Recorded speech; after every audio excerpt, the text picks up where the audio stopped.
उद्धव ठाकरे 151 जागांवर अडल्यानं युती तुटली। मुख्यमंत्र्यांच्या दाव्यामुळे नव्या चर्चांना उधाण, तर भाजपच्या वरिष्ठांमुळे युती तुटल्याचं राऊतांचं स्पष्टीकरण। अखेर महिनाभराच्या पळापळीनंतर प्रशांत कोरटकर कचाट्यात। कोरटकरला कोल्हापूर कोर्टात हजर करणार, न्यायालयाच्या निकालाकडे लक्ष। मुंबईतील रस्त्यांची कामं 31 मे पूर्वी पूर्ण करणार, सर्वपक्षीय आमदारांच्या तक्रारीनंतर निर्णय। रस्ते कामांचं ऑडिट सोशल मीडियावर प्रदर्शित करण्यात येणार।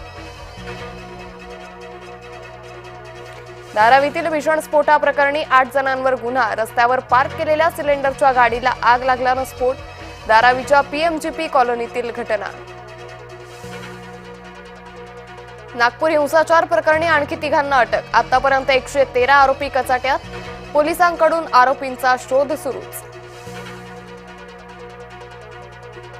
नाशिकच्या गंजमाळ परिसरात महिलेसह कुटुंबाला मारहाण, सिग्नलच्या नियमांचं पालन करण्यावरून वाद। शिवीगाळ मारहाणीचा व्हिडिओ व्हायरल। खासदारांना 24% पगार वाढ, 1 एप्रिलपासून वेतनात वाढ। केंद्राची घोषणा, मासिक वेतन 1,24,000वर।